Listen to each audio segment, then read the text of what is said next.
उनको बहुत धन्यवाद करती हूँ, उनसे बहुत थैंक यू कहती हूँ कि उन्होंने मेरे पति की मौत का बदला लिया है। वो आज जहाँ पे भी है, आज वो शायद थोड़ी शांति में होगा। मैं सलाम करता हूँ अपने देश की सेना को और धन्यवाद अर्पित करता हूँ अपने देश के माननीय प्रधानमंत्री जी को, जिन्होंने देश की 140 करोड़ जनता के मन की बात को समझा, शुभम की आत्मा को आज सच्चे तौर पे आज शांति मिली है। आत्मा को शांति मिली होगी, जहाँ पे भी आत्मा होगी उसने शांति का अनुभव किया होगा। मुझे विश्वास था कि हमारे माननीय प्रधानमंत्री मोदी जी हमारी भावनाओं का, हमारे जो हम लोग के दुख के दौर से गुजर रहे उन भावनाओं का आदर करेंगे। प्रतिशोध की आग ज्वाला धधक रही थी, आज उसको निश्चित रूप से शांति मिली है। उनसे बहुत थैंक यू कहती हूँ कि उन्होंने मेरे पति की मौत का बदला लिया है। तो उन्होंने कहा कि हमने बात अपनी सरकार तक पहुंचाई और सरकार ने उसका बदला लिया और आज उनकी धन्यवाद कहूंगी। मैं बहुत छोटी हूँ, उन्हें कुछ भी कहने या नहीं कहने वाली, लेकिन हाँ, जिस तरीके से हमारे पूरे परिवार को उन पे विश्वास था, उन्होंने उसी तरीके से जवाब देके हमारे विश्वास को कायम रखा है। And I am really thankful. जिस तरह से आपसे आतंकी में बात, बिल्कुल सर, असली श्रद्धांजलि। और शायद वो आज जहाँ पे भी है, आज वो शायद थोड़ी शांति में होगा। आज मैं रात 2 बजे से लगातार देख रहा हूँ और मैं सलाम करता हूँ अपने देश की सेना को और धन्यवाद अर्पित करता हूँ अपने देश के माननीय प्रधानमंत्री जी को, जिन्होंने देश की 140 करोड़ जनता के मन की बात को समझा, दिल के दर्द को समझा, उसके दर्द को समझा, उसके गुस्सा को समझा और जिस तरह हमारी सशक्त सेनाओं ने अदम्य साहस और शौर्य के साथ पाकिस्तान में पल रहे आतंकवाद का विनाश करने का काम किया है, उसके लिए मैं सलाम करता हूं, मैं धन्यवाद अर्पित करता हूं हमारे देश की सरकार को। आज कहीं न कहीं जो शुभम की जिस तरह से शहादत पहलगाम, जी आज कहीं न कहीं शुभम को एक असली श्रद्धांजलि और एक कहा जाए शांति मिली। जी हाँ, बिल्कुल। आज हमारा परिवार जो इतने दिन से गम में था, आज हमारे परिवार ने रात के 2 बजे से कुछ हल्कापन महसूस किया है। जो दिल में हमारे दर्द था, उस दर्द में हमारे मलहम लगा है और निश्चित तौर पर मुझे ऐसा महसूस हुआ है कि शुभम की आत्मा को आज सच्चे तौर पे आज शांति मिली है। आत्मा को शांति मिली होगी, जहाँ पे भी आत्मा होगी उसने शांति का अनुभव किया होगा कि आज जिस तरह उसने देश के लिए बलिदान दिया था, उसका आज बलिदान व्यर्थ नहीं गया है।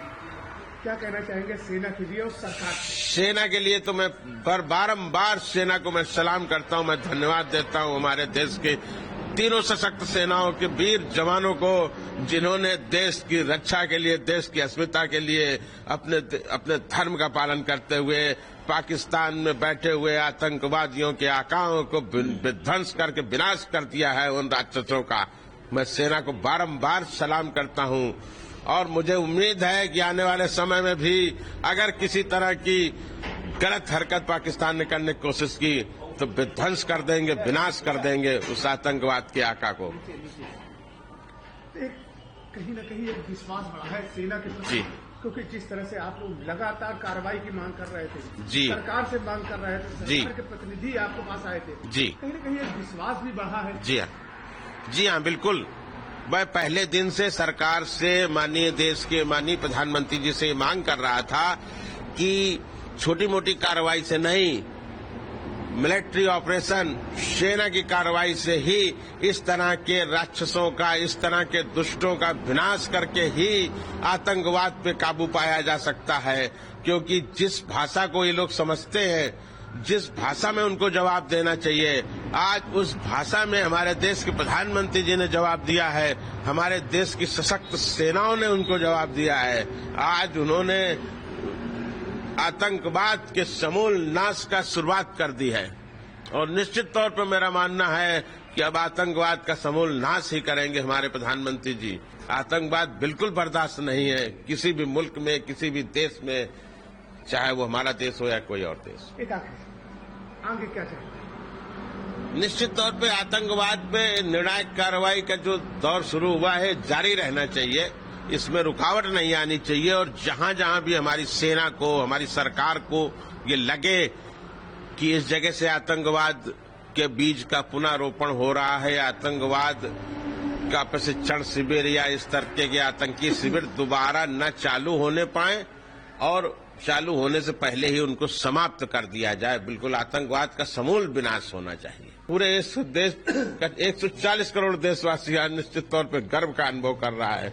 आज उसकी पीड़ा में मलहम लगा है, आज उसके दर्द, उसके जख्मों में मलहम लगाने का काम किया है हमारे देश के माननीय प्रधानमंत्री जी ने, माननीय गृह मंत्री जी, माननीय रक्षा मंत्री जी। मैं सबको बारंबार धन्यवाद देता हूं और बारंबार अपने देश की सशक्त सेनाओं, सशक्त सैनिकों को सलाम करता हूं, उनके साहस के लिए, उनकी वीरता के लिए और उनके धर्म रक्षा के लिए, देश और राष्ट्र की रक्षा के लिए। जब 22 अप्रैल को हमारा बच्चा शहीद हुआ वहाँ पे, तब भी हमने ऐसा कहा था, हमारे बच्चे के साथ जो बाकी के जितने भी लोग शहीद हुए, तभी मैंने कहा था कि नहीं, एक अब क्रांति आएगी हमारे देश में। और मुझे विश्वास था कि हमारे माननीय प्रधानमंत्री मोदी जी हमारी भावनाओं का, हमारे जो हम लोग के दुख के दौर से गुजर रहे हैं, उन भावनाओं का आदर करेंगे और आतंकवाद के समूल नाश के लिए वो निश्चित रूप से बहुत कठोर कदम उठाएंगे। आज रात मुझे 2 बजे जब जानकारी हुई कि हमारी भारत की सशक्त सेनाओं ने उस आतंकवाद के समूल नाश का जो बीड़ा था उठाया था, उसकी शुरुआत कर दी है, तो मुझे लगा कि नहीं, अब निश्चित रूप से आतंकवाद का सर्वनाश होकर ही रहेगा। मैं बहुत धन्यवाद देना चाहता हूं माननीय प्रधानमंत्री मोदी जी को। हम लोगों के हृदय में, मेरे हृदय में जो 22 अप्रैल से एक प्रतिशोध की आग ज्वाला धधक रही थी, आज उसको निश्चित रूप से शांति मिली है। एक कहीं न कहीं शुभम को और जो पहलगाम में लोग शहीद हुए थे, जो निर्दोष नागरिक थे जी, उनको कहीं न कहीं एक सच्ची श्रद्धांजलि आज सरकार ने और सेना के द्वारा दी गई है। सच्ची श्रद्धांजलि है सरकार की तरफ से, सेना की तरफ से। और मुझे ऐसा लगता है कि नहीं, आज हमारा बच्चा जहां भी होगा, उसकी मृत आत्मा जहां भी होगी, आज बहुत शांति और सुकून महसूस कर रही होगी। उसे बड़ी खुशी होगी, उसे बड़ा गर्व होगा हमारी देश की सेनाओं पर, हमारे माननीय प्रधानमंत्री मोदी जी पर। क्या चाहते हैं आगे से और सरकार से क्या मांगे, किस तरह की कार्रवाई आगे और होनी चाहिए? देखिए, हमारी सेना का जो कीर्ति है, पताका है ना, वो पूरे इतिहास उठाकर देखिए, पूरे विश्व में वो कीर्ति पताका फहरा रही है। आने वाले समय पर आतंकवाद के समूल नाश की वो कीर्ति पताका पूरे विश्व, पूरे ब्रह्मांड में फहराएगी। माननीय प्रधानमंत्री मोदी जी का मैं बहुत धन्यवाद करना चाहता हूं और मैं आगे ऐसा चाहता हूं कि जब तक ये आतंकवाद पूरी तरीके से समूल नष्ट न हो जाए, तब तक ये कार्रवाई नहीं रुकनी चाहिए। मेरा पहले भी ये कहना था कि इसके लिए चाहे जितना बड़ा युद्ध लड़ना पड़े, लेकिन इस बार निर्णायक जंग होनी ही चाहिए।